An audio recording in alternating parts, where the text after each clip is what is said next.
Hey y'all, it is the beginning of week 4 and we have been together for a month. Crazy, right? That means 1 month down, 3 more to go. So quarter of our time is done together for those of you counting. In week 4, we're actually talking about buying a business. So last week was franchising, this week is buying. And I'm wanting you to read chapter 3. There's also a page in your textbook that has this long list of links to look up businesses for sale. Also, you can Google that, and I say that because those links change a little bit even before the publisher of our book has actually updated the book yet. So you can Google businesses for sale. You can find businesses for sale on Facebook. You can find businesses for sale on Craigslist. Also, my favorite one to look at is bizbysale.com, and I just like that one because you can filter by county. And so think, for those of you that have never looked into something like that, think of how you get on Zillow to look for a house. Identical process, except it's for buying businesses. And so you get a broker, just like you get a mortgage, just like you have a, real estate person, except this person isn't selling real estate, they're selling businesses. And so they're going to get a kickback. You know how that works. And then you got 2 assignments. One, I'm asking you a pretty long question, but I'm asking you to pick, are you going to buy a business or are you going to franchise a business in this theoretical scenario that you're in? And I'm going to ask you to pick one, and then I'm going to ask you to show me the business and talk about it. There's a variety of questions I'm going to want you to answer. And so go through, if you didn't do your franchise work last week, you're going to need to do that before you start this. That way you've got the franchise half of this done, and then you go in this week and learn about buying a business, and then you can make your decision as far as this assignment goes. One thing about buying a business is, if I could tell you anything, you have to do your due diligence. People are selling a business for a reason. You need to find out what that reason is, because ultimately, sometimes it's because they're retiring and they don't have kids to give it to. My father owned a business most of my life. He did not leave it to me. I didn't want it. My brother didn't want it. So he had to make a decision. Do you sell? Do you just shut the door? And what do you do? And so it was time for him to retire, and he decided that he was going to sell. And so, and don't get me wrong, my brother and I discussed it more than once. Do we move back home where we're from? Do we take the family business over? A business we had ran together before. And I say that because it was, me, my mom, my dad, my little brother growing up, and that business was started when I was in elementary school, and it did not end until he's been retired, 6-7 years now. And there were plenty of times where the older we got, my brother and I ran it because he was out of town or he was sick or whatever the thing was. And so we could have, and we chose not to. And so I think about that every now and then. Should I have? And I don't know. But either here nor there. So he sold it, and he sold it to somebody that didn't actually want the business. They wanted the land. And so the business no longer exists, and the land has been converted to something else. So people sell businesses for very real reasons.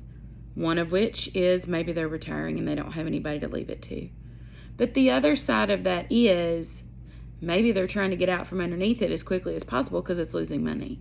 So you have to do your due diligence. I've actually looked into buying a local business for real before, and there was a local pizza parlor where I live. I live in Sherwood, and there was a local pizza restaurant for sale 8-9 years ago. Hands down, still the best cheese sticks I've ever eaten there.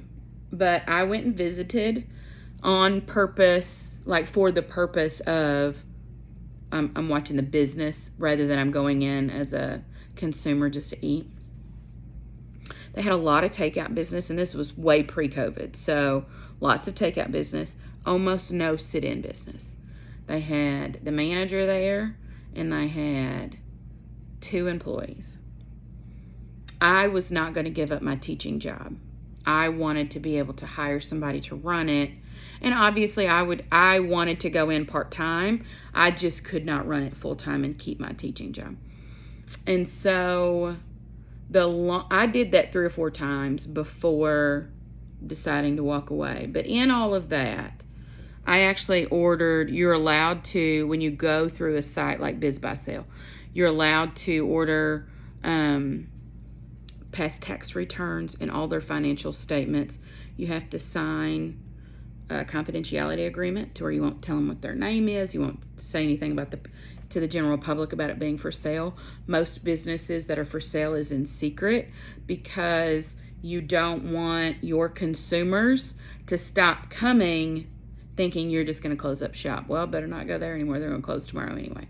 You keep it under the down low, and then all of a sudden a month from now you see a sign that says under new management.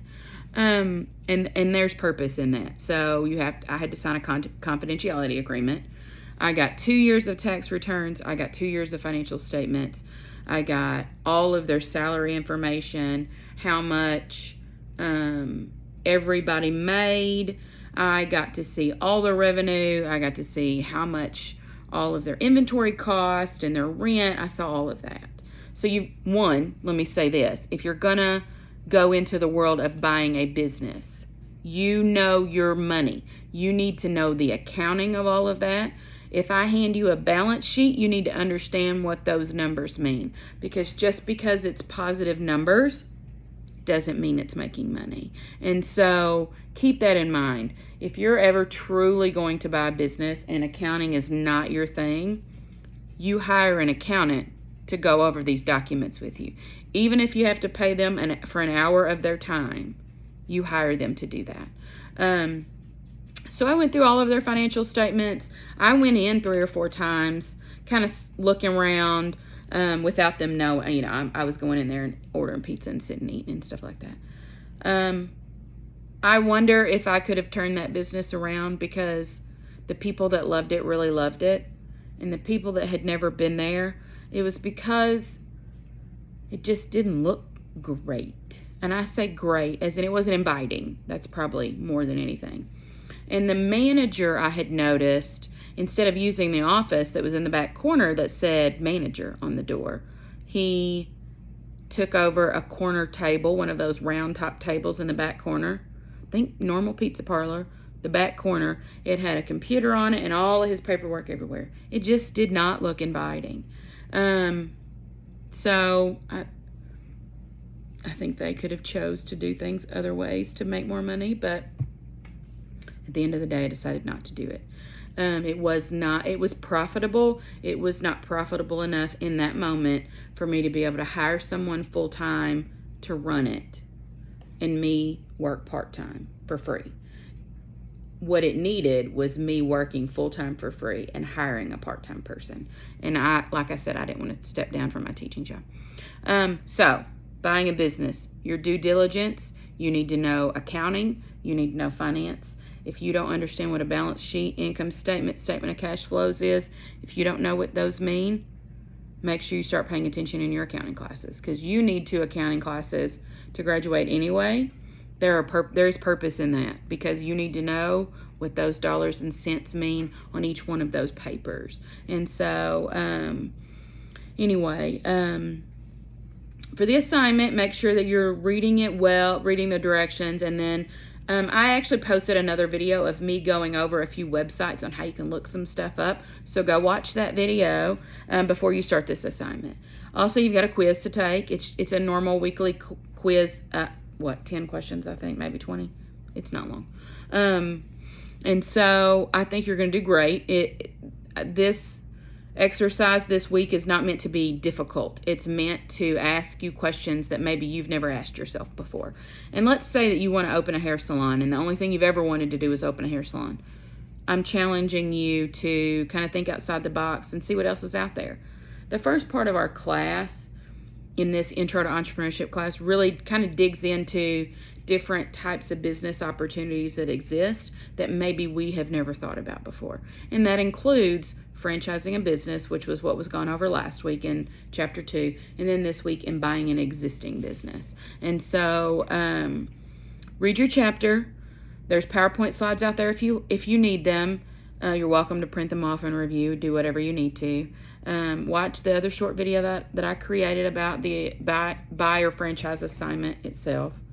And then you've got a quiz to take, and then you're done. So no extra discussion question or anything like that this week. If you need me, holler. Don't forget, check your email every day in case I need to reach out to you. All you got to do is just put that on your phone and then click on it once a day. That's all you got to do. Because I check my email every day and want to try to respond to you daily if I'm available, and I would like the same in return. So start checking your email every day. If you didn't sign up for Remind, do so. Other than that, I hope you have a fantastic week, and I hope we have a wonderful start to fall because it's almost here, and I will see you next time. Bye.